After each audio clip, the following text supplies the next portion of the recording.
Imagine saving for years, dreaming of freedom, picturing those long open highways with your kids laughing in the back, sunsets rolling past the windows, the smell of campfire nights, and finally buying the RV that symbolizes everything you've worked so hard for, only to have a group of power-drunk neighbors in polo shirts and smug smiles tell you it doesn't belong, that it's ugly, that it's a violation of their so-called community standards.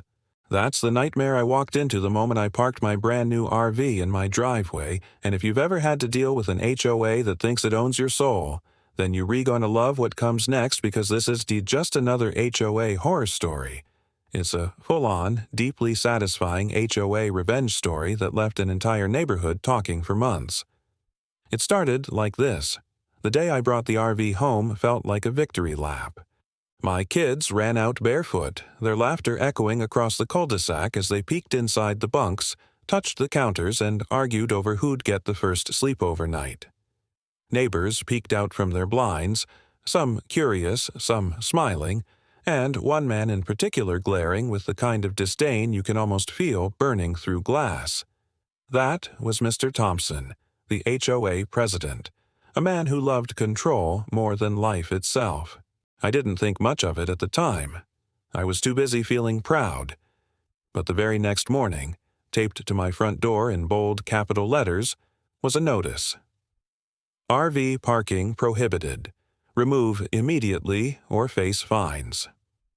My stomach dropped. Anger flushed my cheeks, and my wife looked at me, confused, as if we had done something criminal. I thought maybe it was a misunderstanding. After all, I'd read the rules loosely but never saw anything that made this seem impossible. So I went to the next HOA meeting. I showed up, letter in hand, rehearsing my words in the car: be polite, be reasonable, show them I'm not a troublemaker. When I walked into the room, though, I knew reason had no place there. The board sat in a row like a courtroom panel, papers neatly stacked, and Thompson at the center with his smug little smirk. Before I could even sit down, he said, "Mr. Johnson, your recreational vehicle violates the aesthetic harmony of this community. It must go." His tone wasn't informative. It was final. I tried explaining how much this RV meant to my family, how it was new, clean, and parked neatly, how I'd be willing to tuck it further back. My voice cracked when I said, "This is for my kids." And do you know what he did? He chuckled, right there in front of everyone.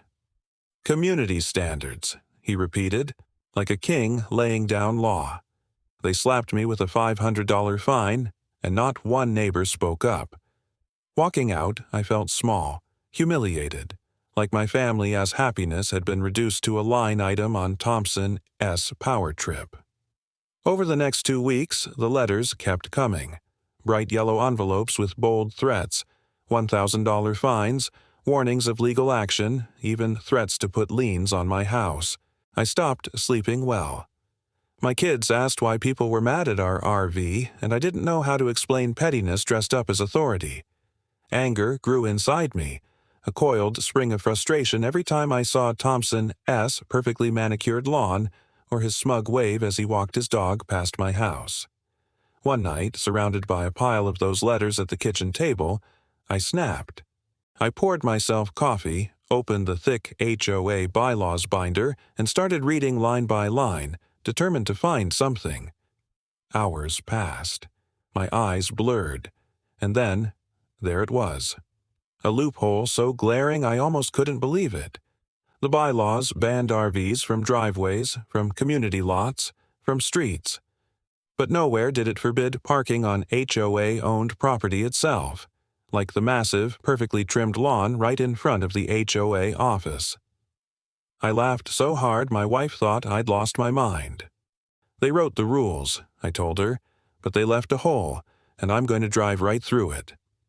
That Saturday, I fired up the RV, its engine rumbling like a declaration of war, and slowly steered it across the street.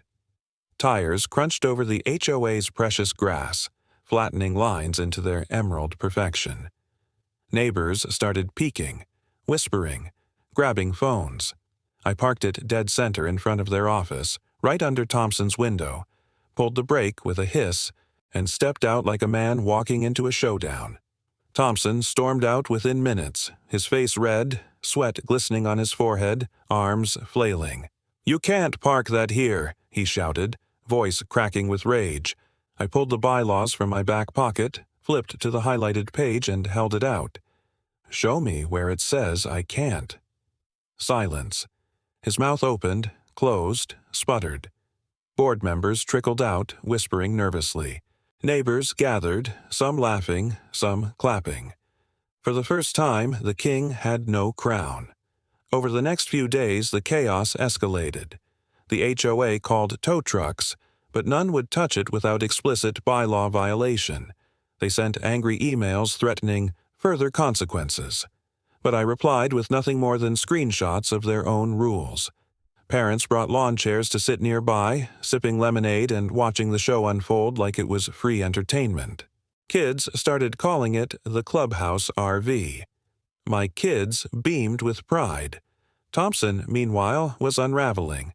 At one point, he stood outside screaming on his phone, pacing like a general losing a battle. At another, he tried to guilt me about the community's reputation. I smiled sweetly and said, "Reputation's doing fine. Everyone's watching." A week passed, and the HOA finally caved. They called me into a meeting, this time without smirks, without power. Thompson couldn't even look me in the eye. "If you move the RV," he muttered, "we'll revise the bylaws to allow driveway parking, as long as it's maintained." His words tasted like ash to him, and like champagne to me. I smiled, shook his hand, and said, "Pleasure doing business." Driving that RV back into my driveway felt like a parade float. Neighbors cheering, kids waving, Thompson shrinking. That night we had pizza inside the RV, watching videos neighbors had recorded of Thompson's meltdowns, laughing until tears rolled down our cheeks. Word spread fast. People started questioning the HOA, questioning Thompson, whispering about how he'd lost control. Within a year, he wasn't president anymore. His empire had crumbled, his arrogance exposed. And me? I still had my RV, parked proudly where it belonged. Looking back, I realized the sweetest revenge isn't breaking the rules. It is knowing them better than the bullies trying to control you. This was more than just a fight about an RV. It was about standing up when someone tries to take away your joy. It was about showing my kids that you don't let arrogance win, that sometimes justice comes from being smarter, not louder. And to every single person who's ever felt powerless against an HOA, a boss, or a neighbor with too much ego, remember my story.